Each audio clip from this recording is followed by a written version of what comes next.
여러분 안녕하십니까? 이 시간에는 시편 66편 말씀 중심으로 드리겠습니다. 10절의 말씀을 보면 우리를 단련하시기를 은을 단련함 같이 하셨으며, 12절을 보면 우리가 불과 물을 통과하였더니, 이러한 귀한 말씀이 있습니다. 우리 각자가 원하는 것이 있죠. 인격자이니까. 그런데 나의 주인이 되시는 우리 하나님 아버지께서 나를 두시고 원하시는 것이 또 있으시겠죠. 그분이 주인이시니까.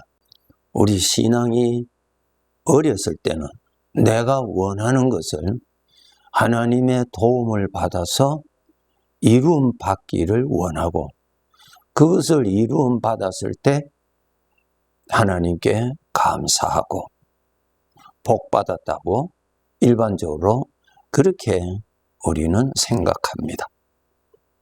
그런데 우리가 알아야 될 것이, 나라는 존재는 피조물로서 나를 창조하신 주인 하나님이 계십니다. 나를 창조하신 뜻이 있으시잖아요. 나를 창조하신 목적이 있으시잖아요. 그 뜻과 목적은 지음받은 각자 자기 자신을 위하여 있는 것이 아니고 나를 창조하신 주인을 위하여서 있는 것입니다. 그러면은 주인의 뜻은 나를 향하여 두신 뜻이 무엇인가 하는 것입니다. 그리고 주인은 그 뜻을 이루시기 위하여서 나를 보호하시고 인도하시고, 어떤 때는 쉴만한 물가로도 인도하시지만 어떤 때는 사망의 음침한 골짜기로도 인도하시고 그렇게 하십니다. 그러면은 주인 되시는 아버지의 뜻이 무엇인가 하는 것을 우리가 알아야 합니다. 하나님께서 사람을 창조하실 때의 목적은 하나님의 형상이 사람에게서 나타남에 있습니다. 그것이 하나님의 뜻입니다. 목적입니다. 그래서 하나님 앞에서 나라고 하는 자가 얼마나 가치가 있으며 하나님 보시기에 얼마나 만족하시는가 하는 기준은 바로 하나님의 형상이 잘 나타나는 데 있습니다. 그럼 우리는 태어날 때부터 죄의 성품을 가지고 태어났거든요. 죄의 것이 나타나요. 참 불행이죠.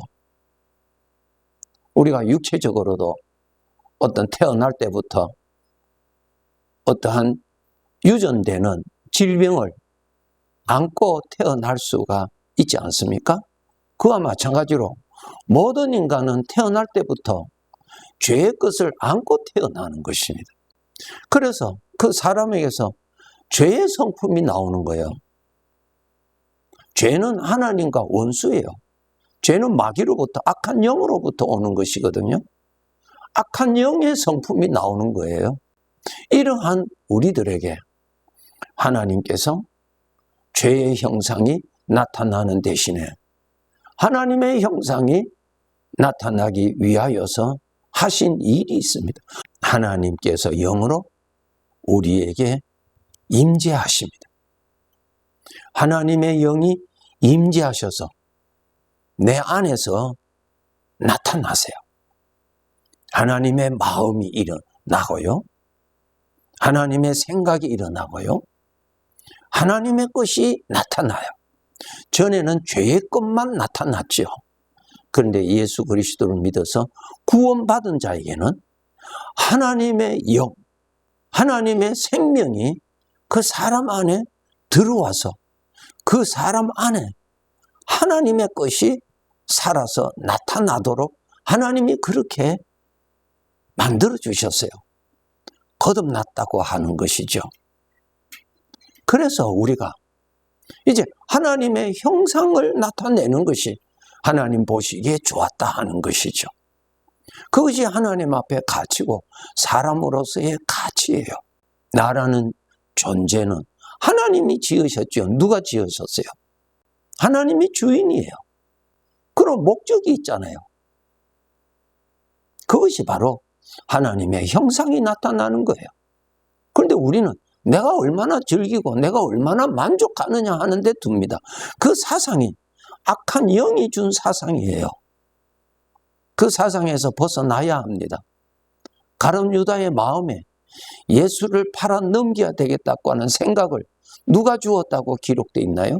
마귀가 그 생각을 주어서 그 생각 따라서 가룟 유다가 그렇게 한 거예요. 오늘날 마귀가 사람들에게 이 사상을 넣어준 거예요. 너는 너의 만족을 위해서 살아라 말입니다. 그것이 마귀가 준 사상이에요. 전도서 12장 마지막 장 보세요. 젊은이들아, 네가 인생을 살아갈 때 너의 창조주 하나님을 알고 살아라. 참 중요해요. 거기에 바로 자기의 가치가, 영원한 가치가 어디에 있는지, 누구 중심으로 살아야 되는지 답이 나오는 거예요. 이제 하나님의 형상이 나타나야 나라는 존재의 가치가 주어지는 것입니다. 우리를 구원하신 하나님께서 나에게서 악한 영의 성품이 나오는 것이 아니라 하나님의 것이 나타나기 위해서 하나님이 우리를 연단하십니다. 훈련시키십니다. 그것이 오늘 본문의 10절에 보면은 우리를 단련하시기를 은을 단련함 같이 하셨다. 우리가 불과 물을 통과하였더니 그래요. 네. 왜 이 어려움을 통해서 연단이 되는가 설명해 드릴게요. 우리가 어려운 일을, 우리 믿는 성도들이 어려운 일을 당하면은 죄의 생각이 마구 일어나요. 일어나지요. 우리가 천국 가는 그날까지는, 이 몸을 입고 사는 날까지는 죄의 것이 수시로 일어납니다. 예, 일어나요. 로마서 7장 읽어보세요. 일어나요. 일어날 때 그것을 믿고 그것을 따르고 그것을 누리고 그것을 말을 할 것인지, 아니면 구원받은 나에게 하나님께서 주시는 하나님의 생각, 하나님의 마음, 하나님의 것을 믿고 하나님의 것을 누리고 하나님의 것을 말을 할 것인지, 그것 훈련시키는 거예요. 그것 훈련시키는 것입니다. 우리는 어느 쪽으로 익숙해져 있느냐 하면은 죄의 것을 누리고 죄의 것을 사랑하고 죄의 것을 따라서 사는 것에 우리는 아주 익숙해져 있어요. 하나님 보실 때는 가시와 엉겅퀴죠. 죄는 하나님과 원수인데, 그런데 우리가 신앙생활을 하다가 어떤 어려운 일을 겪으면 내 안에서 잠잠하던 죄의 생각이 마구 일어나요. 일어날 때 그것을 믿지 않고 그것을 누리지 않고 여전히 그때도 나타나는 하나님의 것을 누리고 하나님의 것을 따르고 그것 훈련시키는 것입니다. 그 훈련을 통해서 점점 하나님의 것을 이전보다 더 많이 누리고, 사망의 생각이 내 안에서 부글부글 끓일 때 그것을 누리는 대신에 하나님의 것을 누리는 것이 더욱더욱 발전해 나가는 것. 그것을 통하여서 그 사람에게서 하나님이 보실 때 하나님의 형상이 나타나는 것이죠. 인간 스스로는 하나님의 것이 나타날 수가 없죠.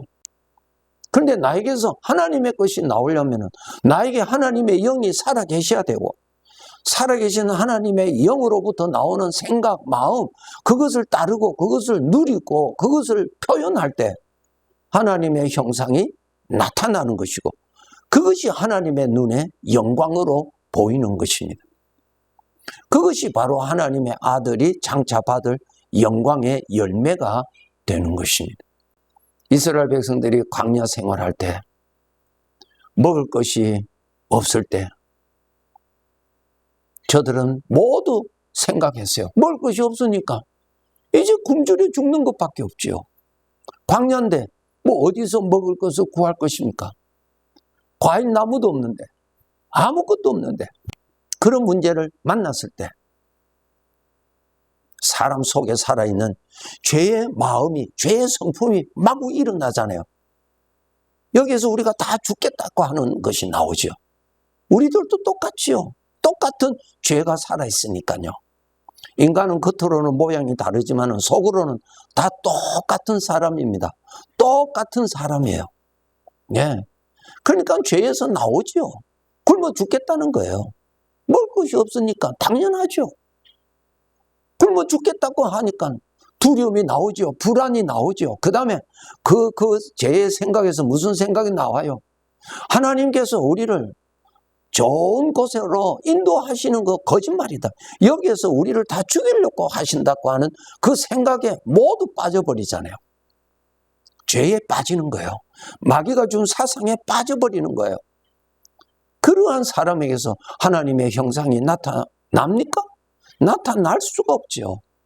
하나님을 대적하는 죄의 것만이, 가시와 은근키만이 그냥 나오잖아요. 여러분 민수기를 읽어보세요. 광야에서 문제를 당했을 때 저들 속에서 무슨 말을 했는지, 그들 속에서 그런 생각을 주고 그러한 말을 하게 했던 그 죄가 우리 안에 동일한 죄가 살아있어요. 똑같아요, 여러분. 그런데 저들이 말한 대로, 저들이 믿은 대로 하나님께서 이 광야에서 우리를 죽이게 하신다고, 여기에서 굶주려 죽이게 하시려고 데려왔다고 하는 그 소리가 거짓이었죠? 거짓이었죠. 저들 나중에 보면은 가나안 땅에 들어갔잖아요. 하나님이 다 인도하셨잖아요. 마귀가 그렇게 하나님을 믿지 못하게 하는 거예요. 마귀는 나를 행복하게 하는 것이 아니라 철저한 나의 원수입니다. 나를 불행케 하고요. 나를 파괴시키고요. 하나님의 아들이라면 하나님의 아들로서 그 복을 절대로 못 누리게 하고자 하는 악한 나의 대적이에요. 그런데 악한 자의 말을 진리로 믿어버리는 거예요.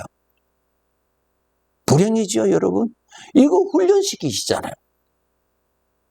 출애굽기 14장에 보면은 하나님께서 인도하셔서 홍해 그 바닷가에 장막을 치고 있었어요. 하나님이 거기에서 장막을 치라고 하셨으니까 거기에 치고 있었어요. 그런데 애국 군인들이 이스라엘 백성들을 다시 잡으려 온 군인들이 잡으러 오는 거예요. 그것을 본 이스라엘 백성들이 어떻게 했어요?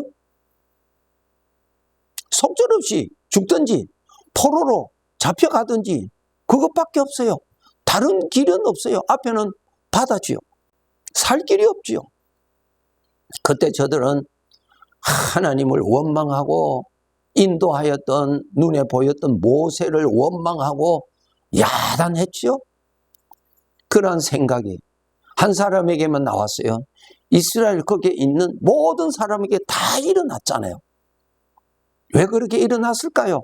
똑같은 죄가 사람 속에서 그렇게 나타나니까 그거 믿고 그거 누리고 그것대로 말을 하는 거예요. 마귀가 주는 대로 생각하는 거예요. 그런데 저들이 그렇게 말한 대로, 믿은 대로 죽었어요? 안 죽었지요? 뭐예요? 거짓말이에요. 거짓말이에요. 이스라엘 백성들이 죽은 것이 아니라 애국 군인들이 다 죽었어요. 이렇게 악한 영은 거짓으로 속이고 있어요. 그래서 우리 믿는 사람이, 믿는다는 말은 뭐예요? 전에는 죄를 믿고 살았거든요. 이제는 하나님을 믿는 사람으로 바뀌어진 사람이에요. 그런데 신부는 하나님의 아들인데 삶에 있어서는 하나님을 믿는 대신에 죄를 믿고 사는 거예요. 하나님의 형상이 전혀 나타나지 아니하는 자입니다. 그렇게 살아서는 아니 돼요. 거기에 하나님의 형상이 나옵니까? 우리 성도들 속지 마세요. 속지 마세요. 배부르고 나 편안하고 나 기쁘면 다 된다. 전혀 아닙니다, 여러분. 하나님의 형상이 나와야 가치가 있어요. 아버지 앞에 섰을 때 다 나타나요. 초라한 모습으로 구원받지 않도록 하세요. 우리가 인생길에 어떤 일로 인해서 두려움이 일어나고 불안이 일어나고 절망이 일어나고 이런 것이 막 일어나죠. 그것이 하나님으로부터 나오는 것 아니죠. 그러면 그 생각을 믿지 않아야 돼요. 우리는 그 생각을 믿어버려요. 그것은 하나님 믿는 거 아니에요. 나를 죽이고 나를 불행케 하는 죄를 믿는 거예요. 하나님은 항상 우리들에게 두려워하지 말라, 낙심하지 말라 늘 말씀하시죠. 두려움과 낙심은 어디서 나옵니까? 죄에서 나와요. 죄에서. 그것을 왜 믿어요? 그 생각에 왜 빠져요? 거기에서 하나님의 형상이 나옵니까? 하나님의 형상이 아니라 가시와 엉겅퀴가 나와요. 시편 42편 5절에 보면은 내 영혼아 내가 어찌하여 낙심하며 어찌하여 내 속에서 불안해하는가? 너는 하나님께 소망을 두라. 낙심이 일어나죠. 불안하죠. 어떤 문제를 만나면은. 그런데 그 낙심과 불안이 죄에서 나온다니까요, 여러분. 나를 책임지시는 하나님으로부터 오는 것 아니잖아요. 성도 여러분, 하나님의 약속을 믿으셔야 돼요. 나는 그분의 것이니까. 그분이 나를 책임지고 계세요. 왜? 그분의 것이니까. 나는 하나님의 것 아니에요. 주인이 나를 책임지시고 계신다니까요. 주인이 나를 이끌어 가신다니까요. 주인을 믿어야죠. 그래서 하나님은 너는 소망을 가지고 살아라 그랬어요. 왜? 주인의 것이니까 소망을 품지요. 하나님의 것을 믿지 못하게 하는 육신의 것이 일어나지요. 그럴 때에 정신 바짝 차리고 그런 생각이 일어나고 그런 충동이 일어날지라도 그것을 선택하는 대신에 하나님의 것을 선택하고 하나님의 것을 믿고 하나님의 것을 따라가는 그 훈련을 통해서 더욱더욱 하나님의 형상이 잘 나타나는 사람이 되는 것입니다. 주인이 되시고 농부가 되시는 하나님의 농사가 잘 되는 하나님의 기쁨이 되시는 그러한 하나님의 자녀로서 더욱더욱 성장하도록 노력해야 할 것입니다. 네, 감사합니다.